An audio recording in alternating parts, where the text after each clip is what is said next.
The slave market smelled like sweat, blood, and hopelessness. Aliens of every shape and color moved around, laughing, yelling, buying lives like they were fruit. In the center of the square, under the hot twin suns, stood a metal cage, dirty and cold. Inside the cage sat a girl, small and silent. Her body was covered in brown stains. Some were mud, some were blood, but no one cared to ask which. Her silver hair hung in clumps, hiding her face. And her arms were chained behind her back. She didn't cry, she didn't beg, she didn't move. She had stopped hoping long ago. The auctioneer, a fat green alien with 4 eyes, hit the bars of her cage with a shock rod. "This one's still breathing," he shouted, laughing. But only just. The crowd chuckled. But no one came forward. Half the price, the auctioneer offered. Come on. She's got 2 working eyes, and maybe a few good organs. Still, no one moved. "She's dirty," said one rich alien woman, wrinkling her nose. "I don't want her stinking up my ship." "Is she diseased?" asked another, stepping back. "She looks like garbage," the auctioneer sighed, wiping sweat off his slimy forehead. Then, from the back of the crowd, a voice spoke, calm but clear. "I'll take her." Every head turned, surprised. A human man stepped forward, tall and in his mid-40s. With gray at his temples and tired eyes, he wore a long coat and a pistol on his hip. But his hands were open, peaceful. The auctioneer blinked. "You sure? Human?" "She's not worth much, I'm sure," the man replied. Pulling out a small credit chip and tossing it to the booth, the crowd began to whisper. Some laughing, some shaking their heads. "Freak," one alien hissed. "Humans are so weird."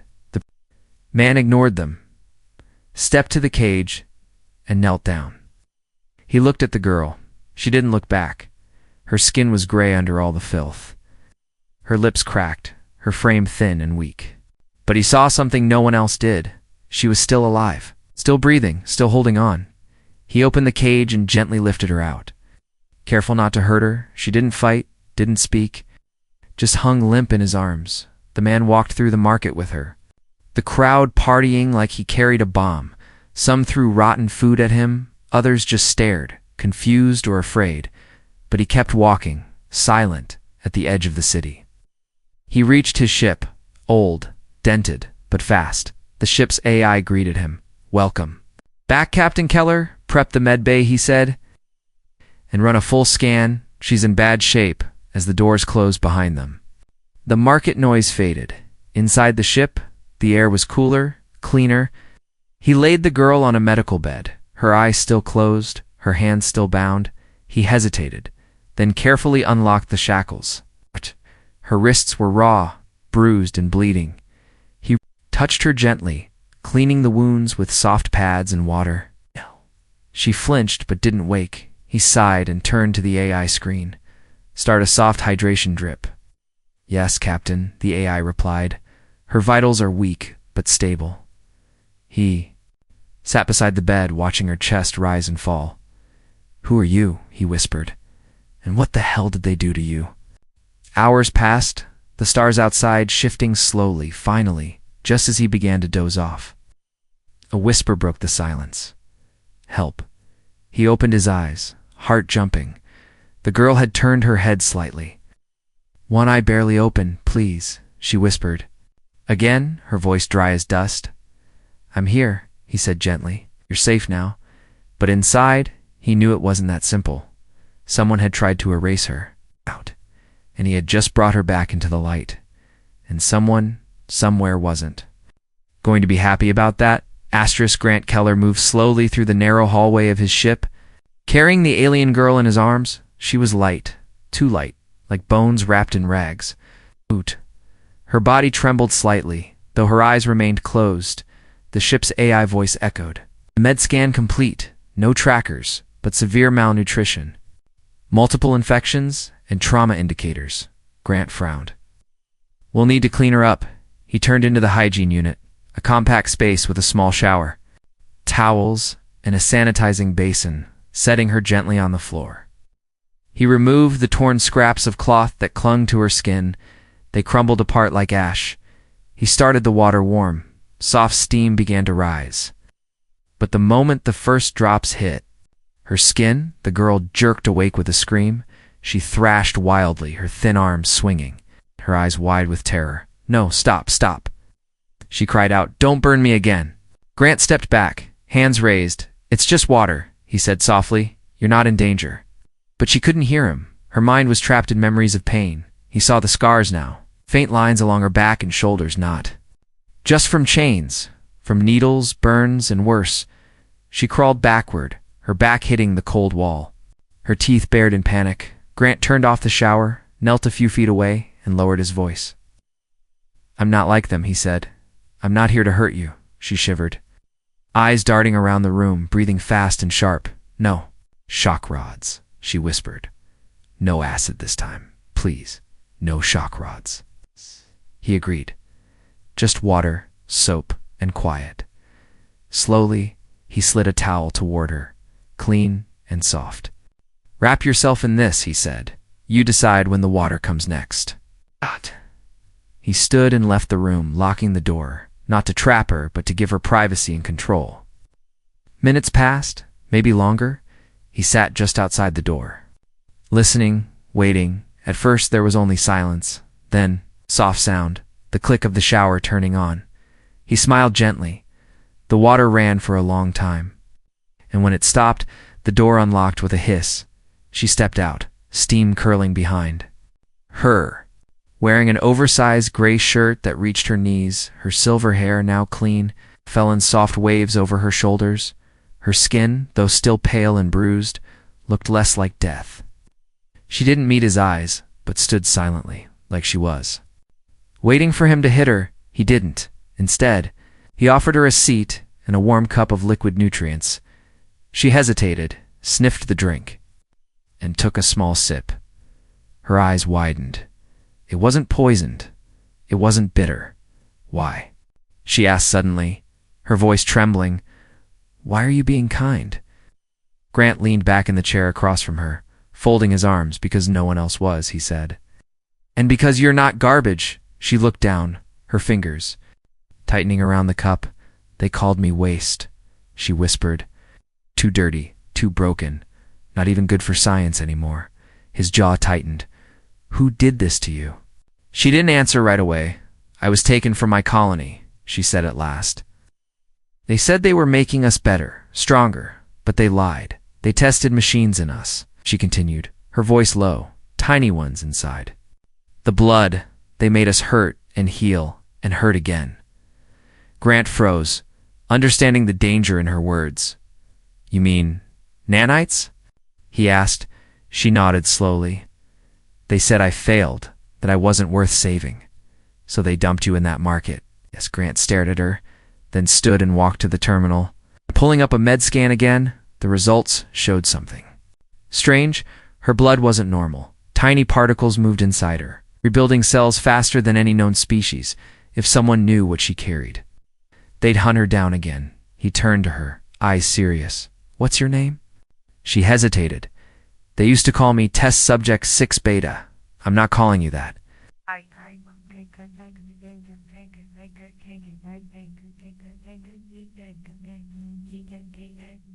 She blinked slowly, like she hadn't heard those words in years. "Can I choose a name?" she asked quietly. "Yes." Grant replied, "Choose whatever you want." She thought for a long time, then whispered Arya. Grant nodded. "Arya it is." He looked at her, clean but fragile. A girl reborn in warm water and quiet care. But deep inside he knew this was just the beginning. A storm was coming, and Arya was the eye of it. Arya sat in the corner of the ship's lounge, watching the stars slip by through the wide window. She held a blanket tight around her shoulders.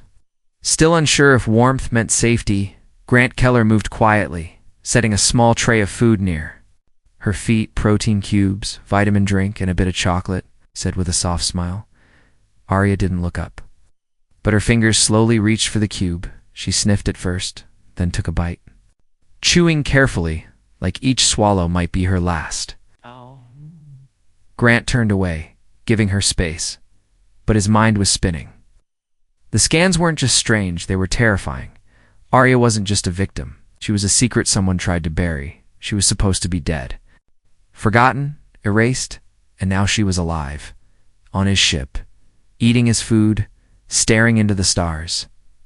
He sat at the control panel and pulled up her medical data again.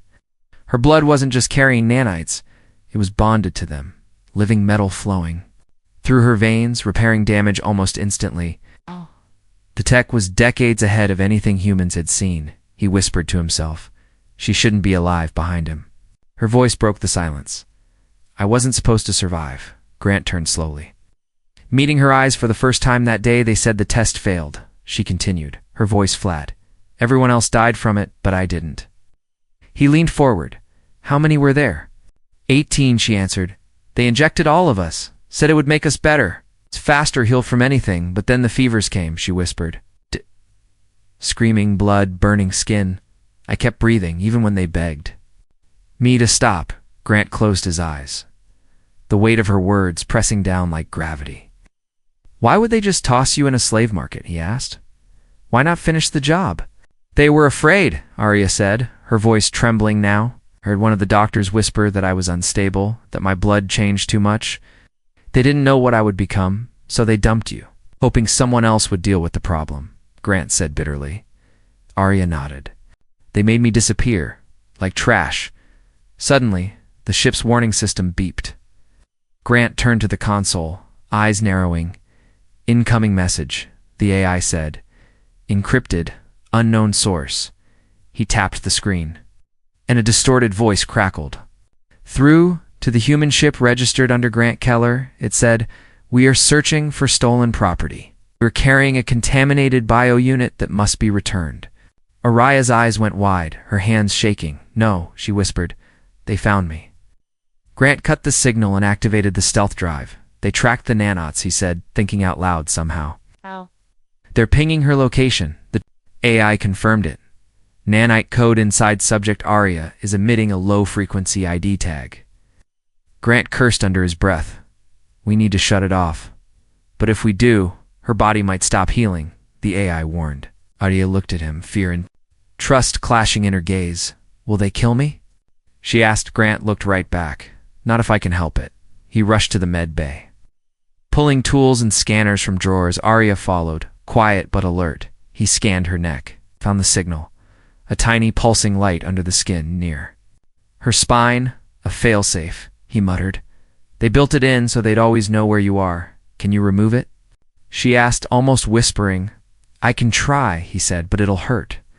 I'm used to that, she replied, sitting down. Grant paused, then began the delicate work.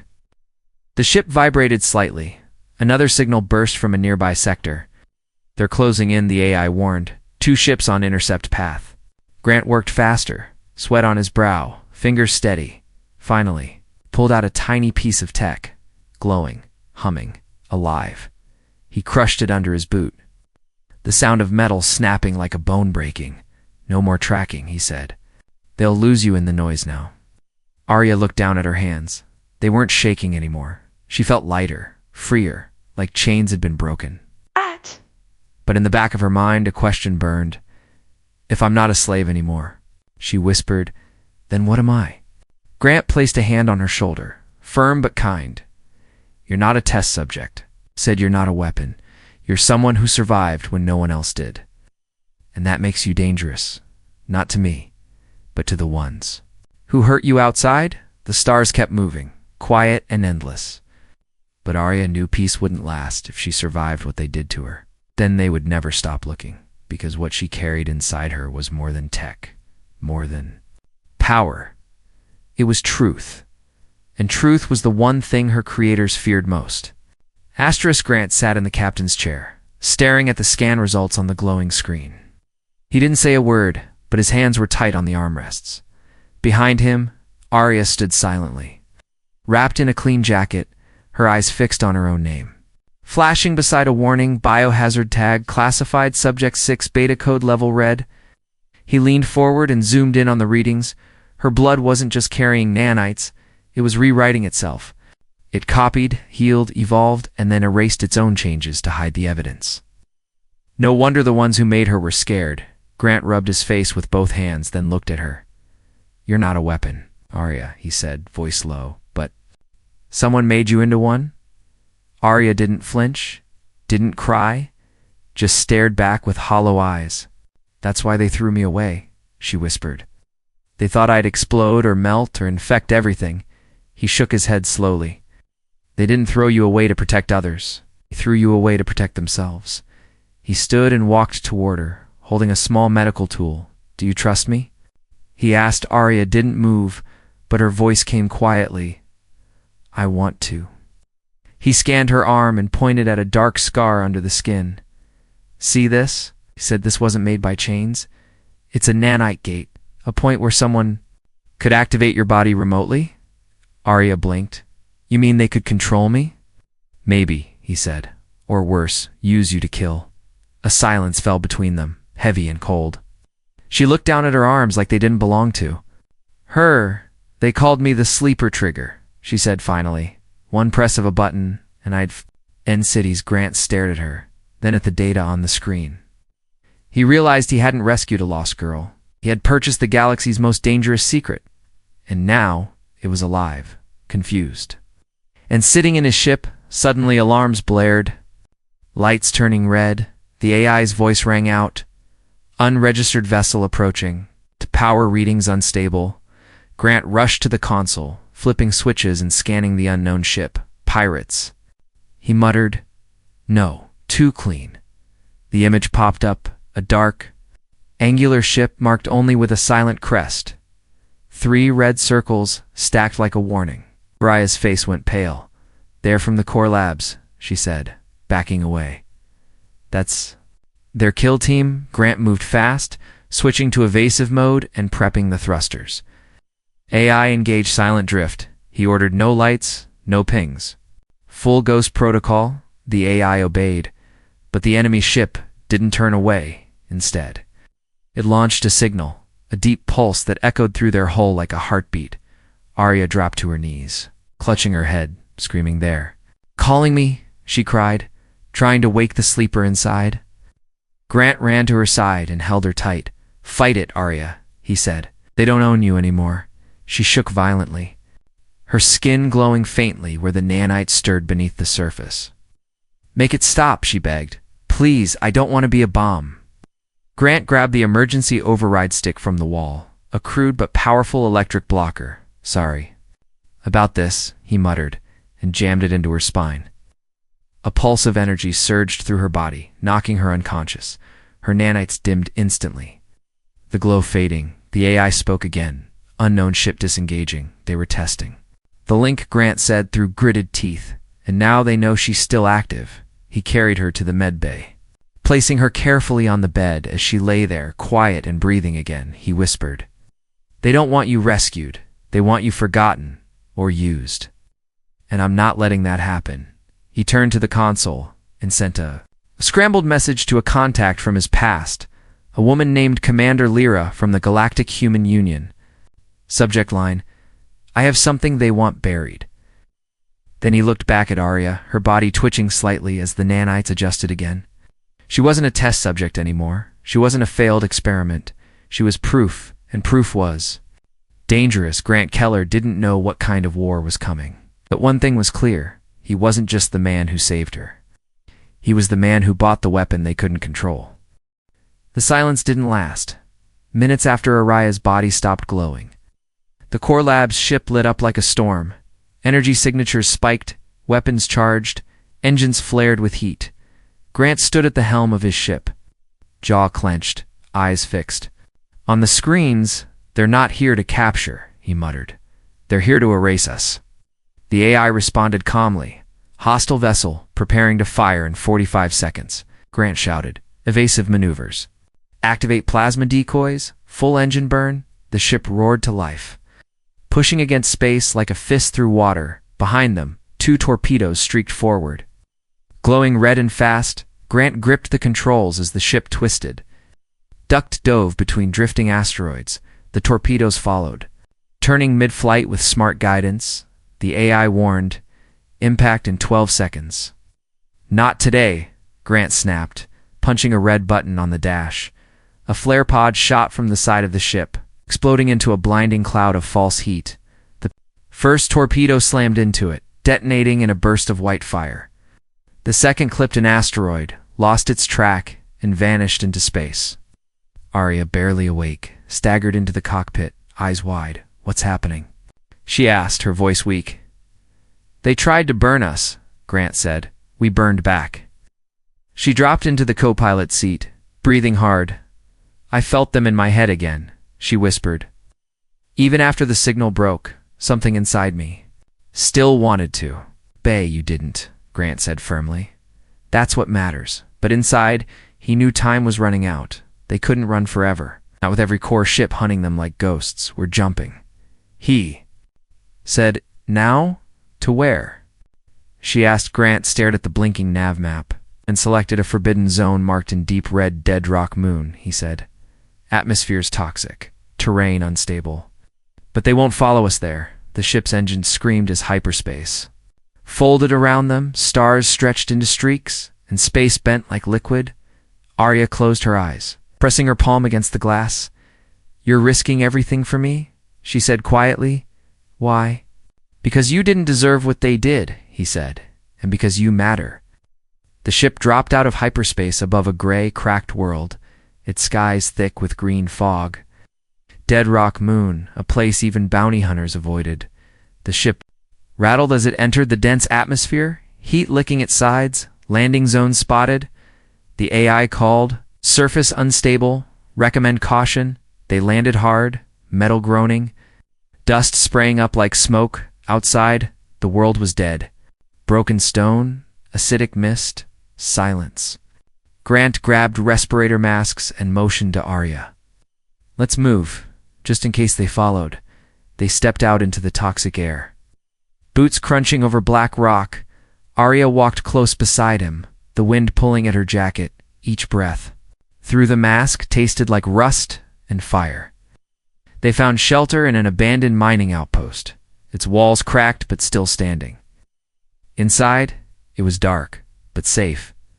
For now, hours passed, maybe more, and the silence began to feel heavy, until Arya said, "There's something else." Grant looked up from the portable scanner. "What do you mean?" She reached into her shirt and pulled out a small chip hidden under her skin, near her collarbone. "I tore it out before they dumped me," she whispered, "but I never knew what it did." He took the chip and plugged it into a secure reader. His eyes widened as data began to scroll across the screen. "What is it?" she asked. "Proof," he said, voice shaking. "This isn't just about you, Arya. This chip holds files on all the experiments, names, locations, procedures, even command orders from inside core labs." Arya covered her mouth. "You could expose them?" "No," Grant said. "We could." Suddenly, a deep rumble echoed through the ground. He ran to the broken window and looked up. Ships, dark and silent, circling above the moon's surface. "They found us," he said. "Again, but we've got something they don't," Arya said, stepping forward, eyes glowing faintly again. "What's that?" he asked. "A reason to fight," she said, outside. The ground cracked and burned as Core's forces landed. Inside, Grant and Arya stood side by side. One holding the truth, the other holding power that was never meant to exist. They had no army, no allies, and nowhere left to run. But they had each other, and sometimes that was all it took to start a war. The air outside burned yellow and thick. Dead rock moon trembled under the weight of incoming core ships. From orbit, they looked like shadows with engines, no landing warnings, no broadcasts, no chance for talks. They didn't come to ask questions. They came to erase a mistake inside the broken mining base. Grant tightened the straps on his armor vest. He looked at Arya, who now stood with glowing eyes and steady breath. Her skin shimmered again, gold light pulsing across her veins like living lightning. "Last chance," he said quietly. "You sure you want to stay and fight?" Arya didn't blink. "They made me in silence," she said. "I want them to hear me scream now." A deep vibration echoed through the ground. Core strike pods slammed into the surface outside, sending up ash and rock. Doors hissed open and figures marched out tall, faceless soldiers in jet black armor, not scouts, not guards, execution units. Each carried plasma rifles, neural disruptors, and flamers. They didn't speak. They didn't hesitate. They moved like a single thought. Programmed for one thing, termination, Grant loaded his rifle and turned to Arya. "You hide, I'll buy time," he said. But Arya stepped forward, her palms glowing. With raw energy, "No," she said. "We end this together." Before Grant could argue, the wall behind them shook violently. A plasma bolt punched through the metal, burning the air Grant dove left. Arya rolled right and the wall exploded behind them. Soldiers swarmed in, cold, fast, ruthless. Grant fired first, taking down two. Diving behind an overturned console, Arya raised her hands and unleashed a blast of light. It hit the ground like a wave, shorting weapons and knocking half the squad back into the hallway. She gasped from the pain but stayed standing. They kept coming. "Fall back," Grant shouted too. The service tunnels. They ran through a narrow passage, smoke and sparks raining down from above. Each step echoed with panic and fire. Grant tossed an EMP mine behind them, sealing the entrance with a flash. They reached a rusty ladder and climbed fast, crawling into an old ventilation shaft. The heat inside was suffocating. But they kept moving. Below them, soldiers moved like a black tide, searching, scanning. "Burning through walls?" Arya whispered. "They're not here to capture me anymore." Grant nodded grimly. "They're here to bury the evidence." They crawled through the vents until they reached an old command center, buried deep and untouched. The systems still worked barely. Grant booted up the console, inserted Arya's stolen data chip, and watched it unlock file after file, experiments, locations, names of core scientists, and one file labeled Project Dawnfire, control protocols. He opened it, and Arya gasped. Lines of code appeared, commands designed to override her thoughts. Control her body, erase her will. "That's why I always felt them," she whispered. "They didn't just hunt you," Grant said. "They programmed you." Suddenly, the console sparked, screen flickering. They had been found. A robotic voice echoed through the vents. "Unknown transmission detected." Targeting system engaged. Outside the door, heavy footsteps approached. Grant turned to Arya. "You can run now, and I'll stay," he said, "or we fight and send this data out before they kill us." Arya didn't hesitate. She pulled off the glove on her right hand, revealing a glowing core at her palm center. "They wanted a weapon," she said. "Let's show them what they built." The door blew open and Core's elite entered. Arya stepped forward without fear. Her arms raised, eyes blazing. She whispered one word, not in English, not in any known tongues. Something deep from the labs, a command buried in her blood, and the world shook. Energy ripped from her body like a solar flare. Crashing into the soldiers and walls, machines shut down, power circuits fried. Metal twisted in the heat. Grant ducked behind cover, watching with awe and terror. Arya stood in the center of the blast, eyes glowing like twin suns. When the smoke cleared, the room was quiet again. The soldiers lay scattered, their armor melted. And broken, Arya dropped to her knees, barely breathing. Grant rushed to her and caught her before she fell. "You did it," he said, voice low. "You stopped them." She whispered. "Not all of them." He looked at the cracked console. "Still sparking, still alive. If I can just send the files out." He said, typing fast, but a final alert popped up. "Core fleet en route. Arrival in 6 minutes. Planetary bombardment authorized. They're going to wipe the whole moon," he said. Arya looked up slowly, face pale, but eyes sharp. "Then we burn their truth into the stars before they do," she said. The moon shook beneath them. Warning sirens echoed across the abandoned mining station. Above, in orbit, the core fleet was aligning its weapons. Not to land, not to capture, but to erase everything. "For minutes," Grant said, reading the countdown. On the console, his hands flew across the keys, trying to connect to an ancient broadcast array buried deep in the rock. "We send this now. The truth about Project Dawnfire goes everywhere, every screen. Every planet, every council record." Arya stood behind him, weak, trembling, but standing. The blast she released had almost killed her. Her skin flickered now, gold light fading. As if her body had nothing left to give, I can power the transmitter, she whispered. Grant looked back. Horrified. No, he said. You're barely. Holding on, she smiled, small, sad, but full of something stronger than pain. I was made to be their weapon, she said. But you gave me a choice. Now I choose this. She stepped forward, placing her hand on the dying transmitter, the moment her fingers touched the panel. Light poured from her skin into the machine. The old circuits came alive, blinking and buzzing like they hadn't in years. A pulse shot out from the station faster than light, straight into the communication satellites orbiting nearby. On distant screens, across systems, in the dark rooms, of military bases and open markets. The files lit up. Experiments on children, forced control implants, secret labs, and core officers giving the orders. The galaxy began to watch. Arya gasped, her knees buckling. The console sparked beneath her. Smoke rising from her fingertips. Grant caught her again, pulling her close. It's done, he whispered. You did it. But she didn't answer. Her glow was gone, her eyes half closed and outside. The enemy weapons locked onto their coordinates. On the core command ship, alarms blared as captains read the transmissions flooding their systems. Sir, one of them said, voice shaking, the footage every colony is seeing it. Another officer stood up, throwing off his headset. They've exposed everything, he said. We've lost control. The admiral watched the screen, jaw tight, then, for the first time in core history, he gave an order that had never been spoken before. Stand down, he said. Full. Retreat. Back on Deadrock Moon. The sky cleared. No fire came, no death. Just silence. The core had vanished.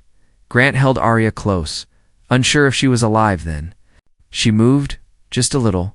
Her voice was barely more than air. Did it work? He smiled, wiping dirt from her cheek. Yeah, he said. They saw you. Everyone did. She gave a soft laugh. Then I'm not a ghost anymore, she said. No. He said, you're the light. 3 weeks later, the galaxy had changed. Protests filled the streets of major planets. The core was dissolving, commanders fleeing, scientists arrested, and the story of the girl who glowed spread like wildfire. Some called her a symbol, others a miracle. But no one forgot her face or her courage. Arya lay in a hospital bed on a free world station, hooked up to monitors, still weak, still healing, but alive. And when she opened her eyes, Grant was there. Sitting beside her as always, he smiled. Guess what? He said, they want to name a ship after you. She blinked. I don't want a ship. No? He asked, surprised. She looked out the window where stars shimmered like old dreams. I want a garden, she said, somewhere quiet, where nothing explodes. Grant laughed, tears in his eyes. We'll get you one, he said, with flowers. Real soil, and a hot shower every morning, she smiled. And maybe a cat, she added. He stood. Reaching for her hand, we'll build you a whole world, he said. And as she closed her eyes again, she wasn't afraid anymore. Because for the first time in her life, she was free.